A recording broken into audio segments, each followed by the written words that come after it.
नमस्कार मित्रों, मैं आपका ज्योतिष मित्र विजय कुमार तिवारी आपके समक्ष एक नया वीडियो प्रस्तुत कर रहा हूं। मित्रों, अब नवरात्रे आने वाले हैं और मैं आपके समक्ष एक नया विषय लेकर आया हूं, श्रीमद् भागवत गीता की व्याख्या।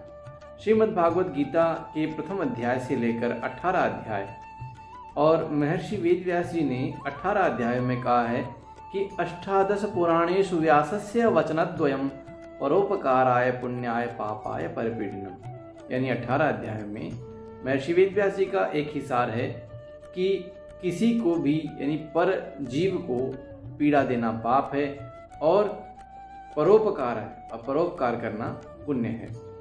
तो श्रीमद् भागवत गीता के माध्यम से मैं सांख्य योग, कर्म योग को समझाने का प्रयास करूंगा और आपके सहयोग की अपेक्षा करता हूं कि आप मेरा इसमें सहयोग करें। आप चैनल को सब्सक्राइब यदि नहीं किया तो सब्सक्राइब करें और अपने मित्रों से साझा करें।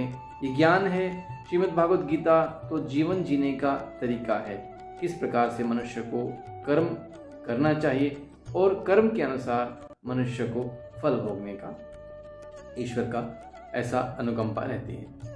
तो मित्रों, सर्वप्रथम मैं आपको बताना चाहूँगा कि महाभारत के युद्ध के लिए भगवान श्री कृष्ण ने अनेकानेक प्रयास किए कि युद्ध को टाला जाए, लेकिन दुर्योधन जो एक परिवार की तरह नहीं रहता था और दुर्योधन सदैव राजा कहलाने का भागीदारी अपने आप को मानता था और वो ये कहता था कि मैं सुई की नोक तक का भी राज्य या भूमि का टुकड़ा पांडवों को नहीं दूंगा।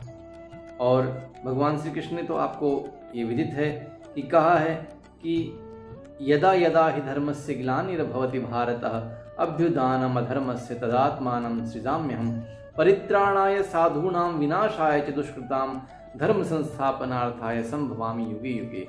यानी कि जब जब संसार में अधर्म और अत्याचार बढ़ते हैं तो धर्म की स्थापना के लिए भगवान स्वयं अपने किसी न किसी रूप में अवतरित होते हैं।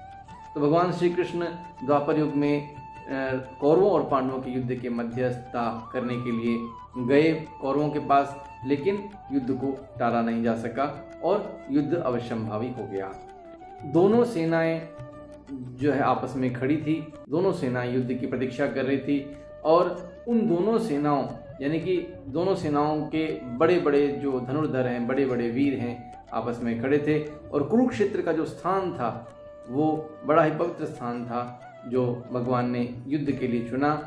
तो कुरुक्षेत्र में जब वेदव्यास जी ने धृतराष्ट्र को दिव्य चक्षु प्रदान करने चाहे कि तुम युद्ध का सारा हालचाल जो है वो लाइव देख सको, तो धृतराष्ट्र जी ने कहा कि मैं तो जन्मांध हूँ और जन्म से ही देख नहीं पाता, इसलिए ये चक्षु जो है संजय को, जो मेरा जो मुख्य अनुरक्षक है, उस संजय को प्रदान कर दी जाए। तो संजय से जब युद्ध का हालचाल पूछने के लिए धृतराष्ट्र ने सबसे पहले बोला कि धर्म क्षेत्रे कुरुक्षेत्रे समवेतायुत्सवः मामकाः पांडवाश्चैव किम कुर्वत संजय। कि हे संजय, धर्म क्षेत्र और कुरुक्षेत्र में जो मेरे और जो पांडुपुत्र हैं, जो युद्ध के इच्छुक हैं, वो इस समय क्या करें। मामकाः पांडवाश्चैव यानी मेरे और पांडुपुत्र, किम कुर्वत संजय क्या कर रहे हैं। तो संजय ने इस बात को गहराई से लिया। तो संजय ने धृतराष्ट्र से प्रत्युत्तर में कहा कि दृष्टवा तो पांडवानीकम व्यूढ़म दुर्योधनस्तथा। यानी कि धृतराष्ट्र के जो पुत्र थे दुर्योधन, वो दुर्योधन पांडवों की व्यूह रचना को देखते हैं और व्यूह रचना देखने के पश्चात आचार्य उपसंज्ञ यानी उनके जो गुरु थे द्रोणाचार्य, उनके पास खड़े होकर राजा वचनम अब्रवीता और राजा के रूप में उनसे बातचीत करने लगे और उनसे बोले।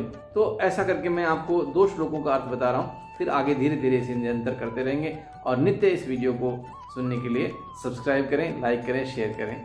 धन्यवाद।